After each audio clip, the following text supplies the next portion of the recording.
days, and I haven't made any mistakes yet, so I'm doing great. Okay, Mark Twain said, the two most important days in your life are the day you were born and the day you figure out why. Mark Twain. Okay, do you know why you were born, or are you still trying to figure it out? And if you're trying to figure it out, we can help you this weekend. Okay? I figured it out a little bit here. When I accepted the challenge as district president, I knew that as I gave back to the great members of Seneca Land and to their families and communities, it would force me to grow in many ways.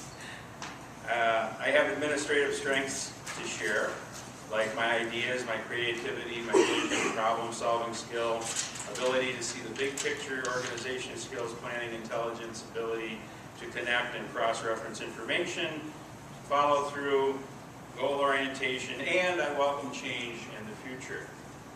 And those are also my weaknesses. So anyway, that's my point is serving as a district president will give me an opportunity to improve my weak areas also. I'll probably become a better public speaker, hopefully. Yes. Can you hear me out there? I will learn to control my wit and humor, which occasionally come across as sarcasm and go over people's heads. No. Yeah, that's the flight plan for this weekend. Never mind. People can't tell if I'm serious or not until they get to know me because I fool around so much when things don't matter. I need to be more polite. Sometimes I come across as cold and not caring because things are cut and dry with me. I live with a big picture. Little stuff really doesn't matter to me, but it could be very important to you, which might make me seem uncaring at times. Let's see. I guess I have to read this. I struggle with my inability to delegate because I can do things quicker and better than most people. I seem like a control freak because I've already examined different methods and outcomes before I do things. And I'm a great problem solver because of my analytical ability. As your president, I will need to quit doing so much myself and let others get more involved so they can grow in their leadership responsibility in the same way Pete and others that work with me. Right, Bob? Right, Eric. So my whole point is that this is a win-win situation. I give my strengths while I grow in my weaker areas. This will work out for me and for the best of everyone here. But what about you? What about you? Today is the day that you will figure out why you were born.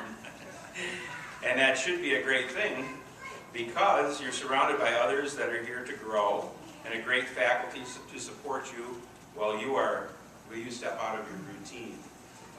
You are here because you have gifts to share. You sing, probably better than average.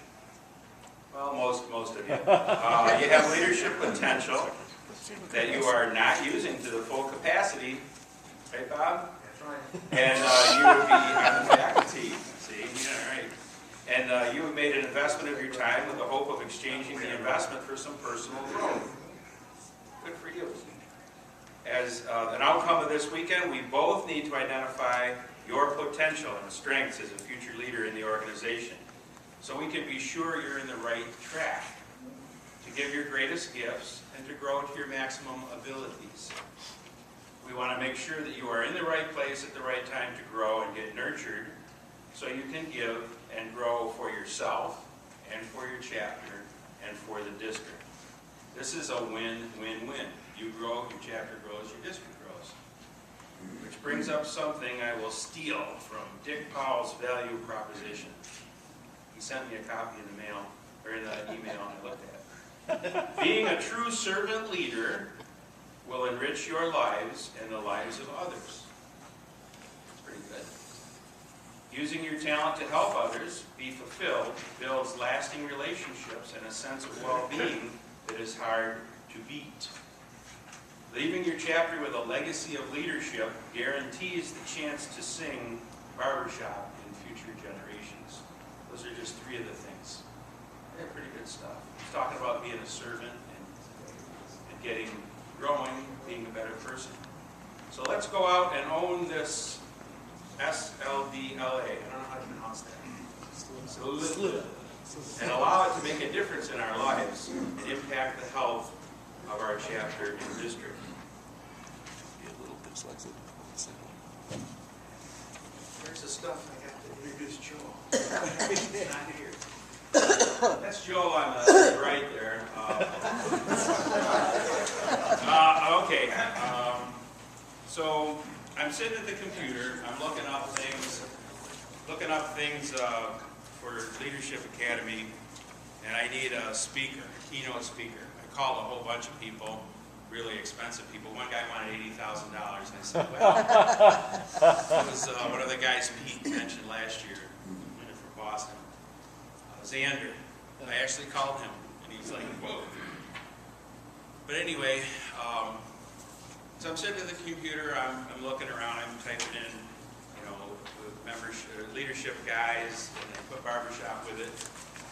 And I got a response. I couldn't believe it. Motivational speaker and barbershop. Whoa, what are the chances? And it wasn't Bob. It was Joel. I'll be darned. My wife was walking by, and she's like, I know that guy. And I'm like, well, honey, I know you got around a lot before you met him. But she said, yeah, he was in Buffalo speaking 2 years ago at a professional conference she was at, and she enjoyed it. So then I looked up Joel, and I said, okay. I called him up, and he's like, yep, I'm in the Toronto chapter, the Guiding Lights, what's it called? Yeah. And he's also in a quartet that won Chameleon at the Ontario District Championship. And let's see, what else? He went to some college up there, and he's got a lot of credentials, but all of his degrees are in centigrade, which I don't understand. And let's see, what else? He brought Kathleen with him in the back there, and they decided to come together to enjoy the weekend, which is great. And he had to conjure his in-laws, his new in-laws, in order to get the time to come here. But apparently he worked with them and got the time off. So I thought that was pretty good leadership skill. And we're going to ask him to teach a class on working with your in-laws later. So that's going to be good. We're looking forward to it. He is a motivational speaker. He works with youth a lot. He does magic tricks. He's certified as a professional leadership trainer. And Get to Great, maybe? You got a certificate in that? Not quite 7 habits. He's working on it. 7 habits of effective people to correct presidents in front of a crowd. That's the 8th habit. And what else? Anything else I'm leaving out? Let's see. From Hamilton, Ontario. There's a lot of, it's pretty good. So without further ado, here's Joel Hilchey. How do you do it? That's kind of rough. Would you like it with the microphone, or do you prefer without the microphone like that? Without the microphone. How many people like with the microphone? Or right there. How many people say without the microphone? Let's do without the microphone. The microphone's gone. I'll even get rid of it here. So my name is Joel, and Eric said everything about me right there. It's all true, except the part. I'm not sure, Eric. Except the part, I actually don't remember being at a professional conference in Buffalo. Oh. So the whole chain of things is that kind of discredits the whole thing right there.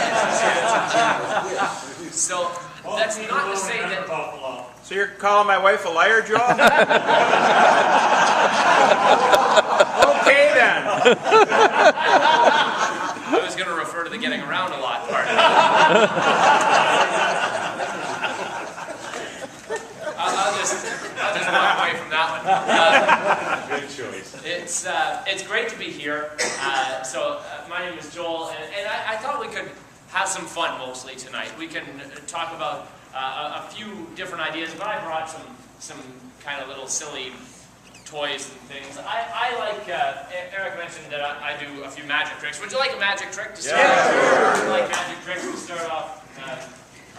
So I brought a big deck of cards. It's like a regular deck, just bigger. And what's your name? Bob. Bob, go ahead, choose a card there, whichever one you like. There you go. Bob, I'll get you to stand up, show that card around everybody. Don't show me, I won't look. Nobody say the name of the card out loud now. Nobody say the name of the card. Has everyone seen the card? Yes. Did anyone not see the card? There you go. Okay, so go ahead, show them the card there. Okay. First interesting point of the evening. I find this is not uncommon. I just asked the same question 2 different ways, and I got a different answer. Isn't that interesting? Has everyone seen the card? No answer. Has anyone not seen the card? Yeah. Little leadership tip right off the start. Ask the question in a few different ways. You're more likely to get a realistic answer, is what I found. Go ahead, Bob. We'll throw the thing back right in the middle of the deck there. That's fine. And put her just like that. That card is like a goal. Now, we want to start off, I like to start off thinking about what your goals might be. It's a good time to start. I mentioned you guys were using 7 Habits language, sharpen the saw. How many people have read the book, The 7 Habits of Highly Effective People? It's a great book. I recommend it. Well, it's pretty good. I actually recommend reading the teen version of the book, even for the people who are well past their teenage years. It's just a little shorter, it's easier to read, it's the same habit but better. But habit 2, begin with the end in mind. Right? So people said win-win, that's habit 4. Sharpen the saw, that's habit 7. I used to teach 7 habits. That's actually how I started being a leadership facilitator. So habit 2 is begin with the end in mind. So now is a good time you start thinking about the end. The reason why it's important is once you've got that clear goal in your mind, then your mind subconsciously actually starts to work to move you towards that goal, right? Immediately if you say like, hey, anybody want to go to, I don't know, Boston or something? People go, yeah, I'll go to Boston. Your very next question is often, what? When? Okay, I was thinking, how are we going to get there? None of those questions for the one. That's okay. But what happens is your mind and your body actually start to put the details in place. Right? It starts to work together. When are we going? How are we going to get there? What's going to happen here? And would that be cool if somebody were calling me right now to tell me what that card was? That's not happening. That's because I forgot to turn my phone off. What will happen, though, you'll notice if you start to visualize that goal, you've got a clear goal in your mind, your choices, the things you need to do to get there, start to stand out. There was something back there, wasn't there? The choices that you need to make, there was a red card in that, wasn't there? That's kind of cool amongst a blue deck. Bob, you chose a blue card, didn't you? I think so too. Some people don't notice what color they choose. Sometimes, so I actually do have a couple of these big decks, and sometimes they get a little mixed up.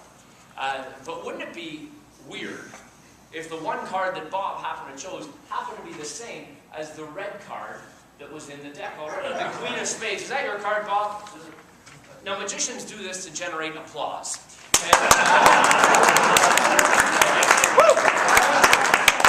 How many people want to see me do it again? Well, I'll do it again for you, sure. We'll get rid of the red card, just to be fair. I don't know, we'll do it this way. What's, David, is that right? Dave, go ahead, just tell me when to stop there, whenever you want. Stop. Right now. There's a new card for you. New card. There we go. Some people want to see the back of the card, too, just to be sure. Blue card. Yes. Has everyone seen the card? Yes. Anyone not seen the card? Nice. We'll put the card back in the middle of the deck, kind of in there. Now what happens? When you've got a clear goal, you visualize that goal. Your mind and your body work together, they move you in that direction. Good things start to happen. Your choices start to stand out. What you need to do to get to that goal becomes obvious. The clearer your goal, the more obvious the choices. Even if it's little things, the type of person you want to be can translate. I think we leave fingerprints in the type of people we are in everything we do. Right? The way we open doors, the way we greet people. Actually, one of the things that attracted me to the Barbershop Society right off the start was how warm and friendly and welcoming everyone was. was. That was kind of cool. And when we've got a clear goal of being a welcoming society, our choices stand out. They stand out like a red card in a blue deck. Anyone see it this time? The card is like a goal when you visualize it. The choices stand out like a red card in a blue deck. Alright. Does anyone see a red card? Magic doesn't work all the time, folks. Should be a red card. What's that? No, that was Bob's card. Wait a space. But wouldn't it be neat?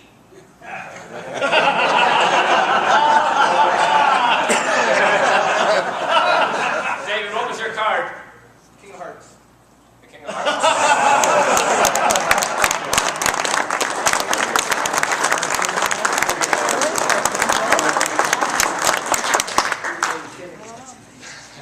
When you got a clear goal, your mind and your body.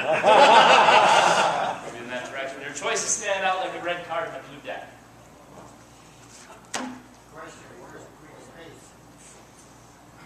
I'll be taking questions after.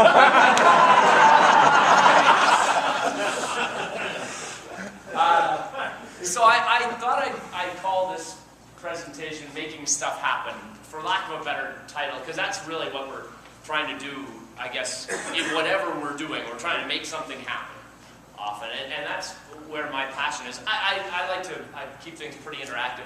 I'm curious, just because I talked about goals, and probably lots of you have thought about it, but sometimes verbalizing it changes things a little bit for people. Go ahead, have a 15, 30-second conversation with the people next to you. Introduce yourself if you haven't done so already. Ask the question, why are you here? What's your goal? Did you come for a specific reason? Are you hoping to get something? Go ahead, discuss amongst yourselves. Okay, so I thought what I could do to kind of start off is explain how I got into barbershop, because that's often, do you find that when you meet somebody new in barbershop, you ask, hey, how'd you get involved? And so I thought I'd share this story. I sing in a barbershop quartet now. We're called Chameleon. You might recognize some of the guys. You might have seen us around before. We've been around since about 2005. And we were fortunate, we won the Ontario District in 2006. We've represented Ontario at International maybe 5 times now. So it's been very exciting.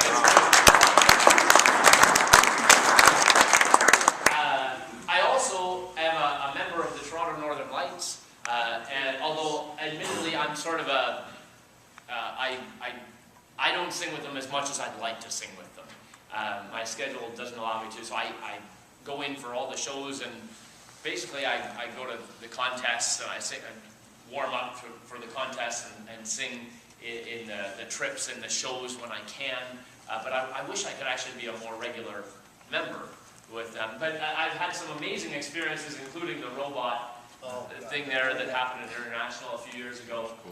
And then we went to just China this fall. I should put a picture of that up there. That's that top left picture there is in Van Rij, the Netherlands, which I've been very, very fortunate. Some of my best memories are being with that chorus on these amazing experiences. And it's a double bonus when I get to stand in a quartet and sing with the chorus. With 3 of my best friends and 40 of the most supportive guys that I know. It's been really amazing. But my barbershop experience actually started back a little over a decade ago now. This was my very first quartet. We called ourselves 3 Men and a Tenor. And which I'm sure has been a name before for other quartets. But the guy in the middle there, in the different jacket, that's actually Dave, and he's the same guy who's dipping me right there. And he's the same guy in the green shirt on the right in that picture. Dave and I still sing together. He and I have been longtime childhood friends. And we grew up in a children's choir together. In fact, all these 4 guys. We all came up in the children's choir together, and our voices changed all at the same time. And we thought, man, we should sing with our new voices. And we did. And the first thing we did was learn a song where we didn't have to sing at all. It was just a chant, because we couldn't really sing very well. And then we learned some songs that we were singing. And then we were in a youth choir, a young men's ensemble, and they had learned Goodbye My Coney Island Baby. And we thought, man, that's pretty cool, let's sing that. And we sang it in a Kiwanis Music Festival. And we put together 3 songs. You know, we had this doo-wop medley, we had some other song, I don't even remember, and we sang Goodbye My Coney Island Baby. And we happened to be singing, and I got involved with a music festival in Stratford. I grew up in a little town called Stratford. Some of you might know it for the theatre that's there in Ontario. I got involved as an assistant to a new music festival that was starting. And the artistic producer of the music festival said, Joel, I know you're involved with some music groups. We've got a little radio spot to advertise this open house. Would you be interested in providing some music? I said, yeah, I've got a brass quintet. I played trombone at the time. And a barbershop quartet. Which one would you like? And he said, the barbershop quartet would be perfect. And we went and we sang on the radio. We sang the one song we knew, Goodbye My Coney Island Baby. And then we went back and we sang at the open house for the new office building that this music festival had. And there happened to be in that audience the owner of a local hotel, who said he was a big supporter of the music festival, and one of the goals of the music festival was to reach the tourist population that comes to Stratford, and the music festival was designed not to compete with the theatre festival, but to augment the theatre festival. Something pretty neat there. They started by finding their role, where they fit in their community, and they've been very successful because of that, I think. The hotel owner said, we saw us sing, and he said, these young guys are fun. They should come and sing at our dining room every morning of your music festival. And just like that, we got hired. All 4 of us then got hired to sing as the Stratford Summer Music singing ambassadors. And so I had a summer job singing as a barbershop quartet. I had never heard of the Barbershop Harmony Society. Never heard of it. In fact, it wasn't until we were looking for a name for ourselves, and this was back 2001, we're looking online and we realized there's a whole society of these people.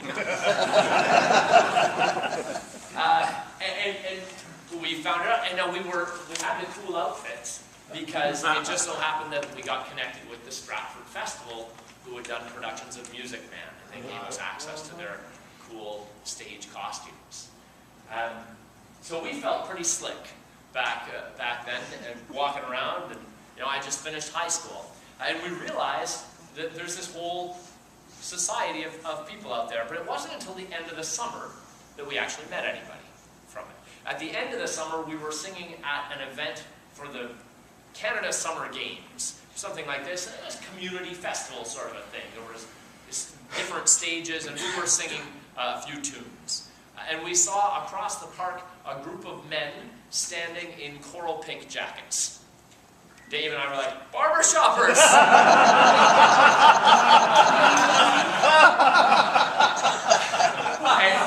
There's no word like, we went over and we sat down on the curb. They were getting warmed up, singing the Three Girls medley.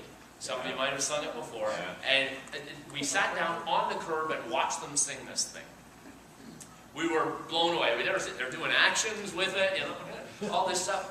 I had no idea. No idea. One guy in the chorus, a guy named Mark Stevens, was about 27 years old at the time. He came over to Dave and I, and he said this, I remember it pretty clearly actually. He said, hey, how are you guys doing? I don't mean to offend, but nobody's interested in barbershop, especially not young men. Why are you two sitting here watching us? And we said, well, we actually sang in a quartet this summer. And he said, really, what'd you sing? I said, wow, My Wild Irish Rose, Goodbye My Coney Island Baby. And he said, really, I know those, let's sing them right now. And he called over another buddy of his from the chorus. What parts did you sing? I sing bass, Dave sang tenor. They said, oh, cool, I can sing lead. He called over baritone, let's sing them right here. We're thinking, like, on the street corner? What are you, crazy? Shouldn't we rehearse or something first before we're going to... I said, no, we'll just stand in a box. Okay.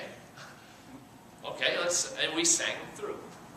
He said, Mark, at the end of the singing 2 songs, he said, you guys are great. I'd love to sing with you again sometime. What are your phone numbers? We'd love to have you come out and visit the chorus sometime too if you want. But Mark personally took on phoning us and inviting us.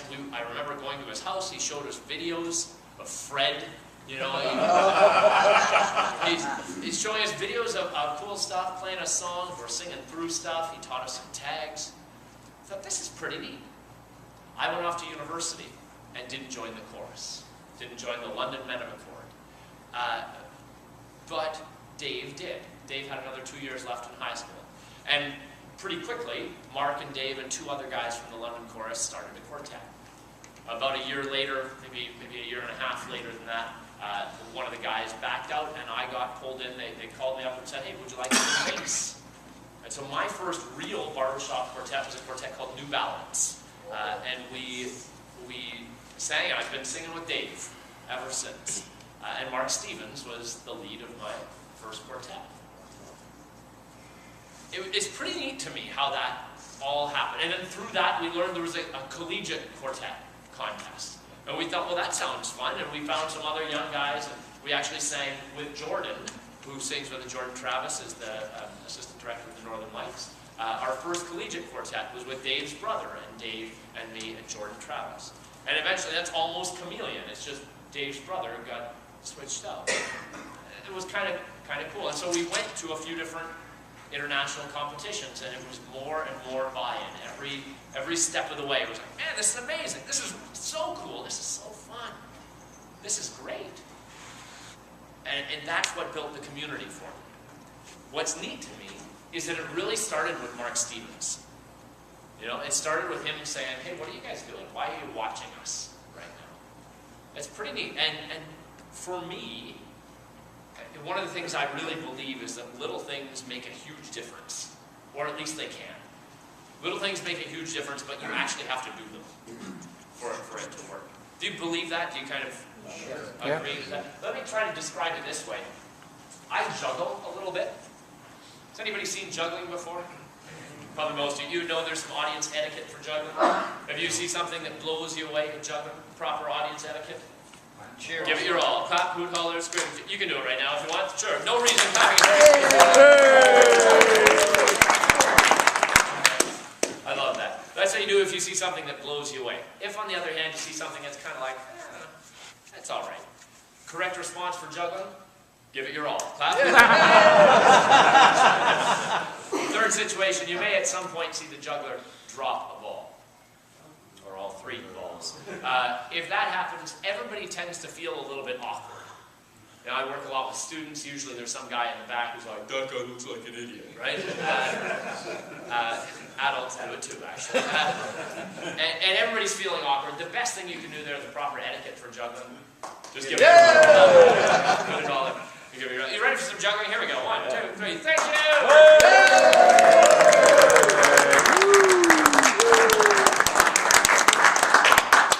I couldn't help but notice that not everyone was immediately and utterly blown away. And in fact, if you weren't immediately and utterly blown away, you're right. Because juggling actually, I don't think, is nearly as complicated. Juggling is not nearly as complicated as most people think. Juggling is based on a very simple skill, a very simple idea. You can do this. You can juggle. And some of you are like, I can do that. I cannot juggle. It's not the ideas you have, it's what you do with those ideas. It's how you learn to apply those ideas. You take that same simple idea, put it together, one other simple idea, 1, 2. It's just the same thing twice. 1, 2. But it starts to look a little bit better. Take the same simple ideas, put them together, one other simple idea. It's 1, 2, 3. And then you're juggling. Once you break it down, it's not nearly as hard as you first thought. A lot of things in life are like that. Now the neat thing is, you know, one little thing doesn't seem like a big deal to people usually. I don't care if it's a skill or Mark Stevens saying hello, making me feel welcome, inviting me in. You know, maybe you have a sort of a Mark Stevens in your life as well. Maybe somebody that invited you to be part of the society, who made the first step of outreach, whatever. And maybe you are a Mark Stevens. Man, how many people have a man of note? Little pin there, right on. Well done. I have one. I'm proud of it. It's neat. You know, I think that's a great tradition to honor the people who invite others into the society. I think that's pretty cool. And what's neat, you know, maybe some of you actually, what's also neat is even if you don't have a man of note pin, maybe you're a Mark Stevens and you don't even realize it, just by what you do regularly. You know what's neat? We've got, I don't know, how many people do we have here this weekend, Eric? 89 is one class for each person. Right on. We have 90 people. Classes are going to be boring, eh? Maybe yours. And we had 89 people, each doing more little things. Now I know that you guys care in this district a lot, and one of the focal points coming up this year is service, how we serve our communities. If we had 89 people reaching out in just little ways, we'd start to change up the pattern a little bit. And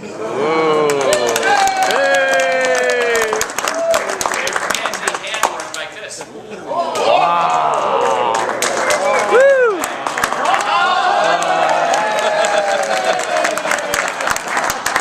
you go. We'll try it here.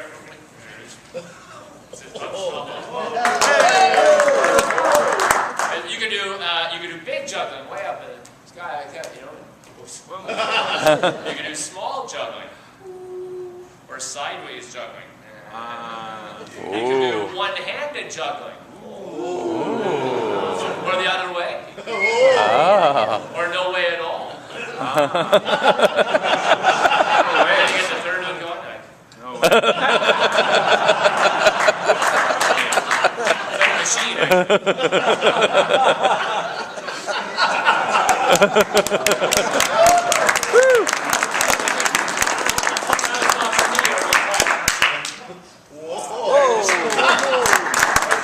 Under your leg, or the other leg, or the big Vegas style finale under every leg. Here we go. Thank you.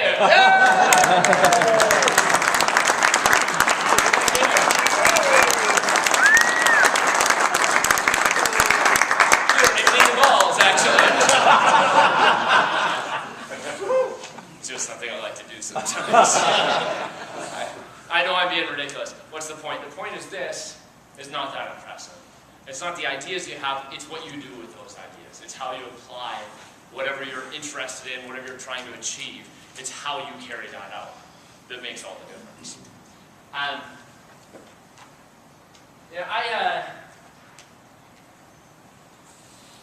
This is my mom.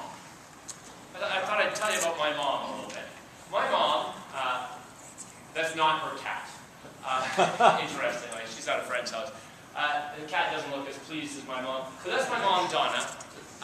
And she decided that at age 58, she wanted to learn to juggle. It's kind of, I like teaching people to juggle. And I taught some other people, and she had seen me teach some other people. And my mom said, I'd like to learn to juggle. Could you help me? I said, sure, show me what you got. And she did this. How many people, by the way, have tried juggling before? How many people can juggle successfully?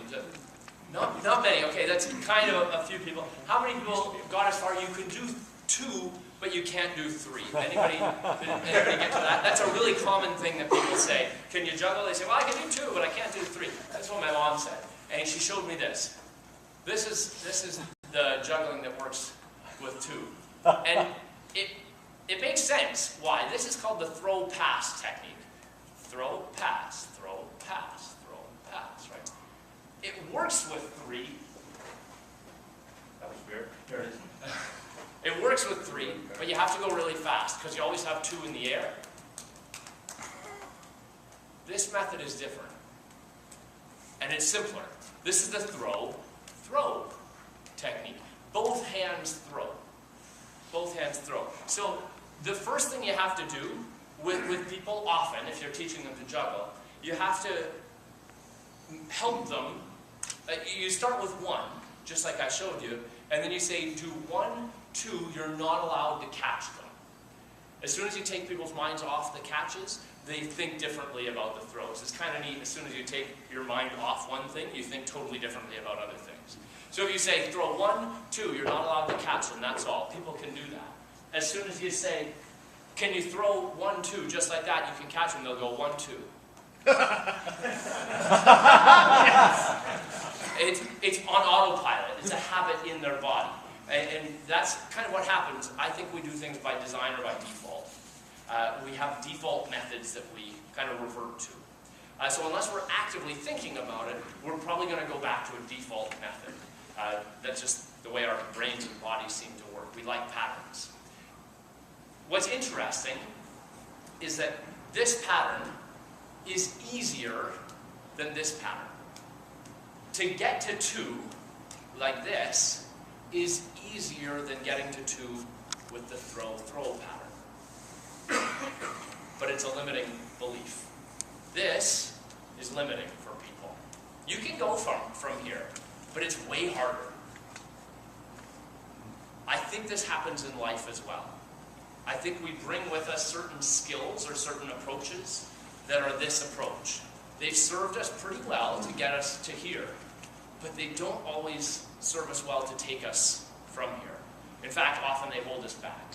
You can see this in other things as well. If you look at basketball, a little kid, maybe you've got kids, grandkids, you see them, the first time they shoot basketballs is like this, yeah? Yep.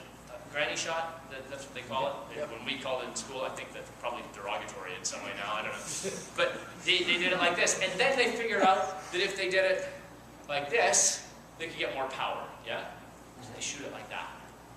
And they get pretty good. They get pretty good.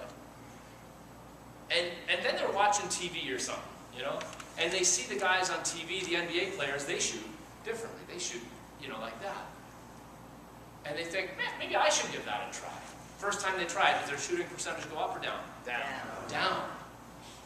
And if they didn't know that the guys in the NBA who do this all the time do better like this, they might be tempted to stick with this technique or this technique. Unless they're willing to admit that there might be a better way to do things, they often would stick with their own self-limiting beliefs. Teaching people to juggle involves that. It involves getting them to rid themselves of the habits that are self-limiting. I kind of think leadership development is the same way. There are probably habits that we have, beliefs that we have, that are limiting us, that were very effective to get us to right here, but might not be as effective to go forward from there. So my mom did practice, and there she is in the living room practicing away. And it took her a while. She wasn't a particularly fast learning juggler, but a year after she started, she could juggle. And it was kind of neat, actually, because her mom was in an extended care facility. She had Alzheimer's, and she wasn't able to do much. I don't even know if she was aware of what was going on. But on Christmas morning at age 59, my mom put on a little juggling performance for her mom in the Alzheimer's room at the hospital. And that was pretty cool. So I thought, if my mom at age 59 can learn to juggle, probably a lot more people are capable of a lot of things that maybe they don't immediately think they'd be capable of. I thought that was kind of cool. Should have had her with 3 cats.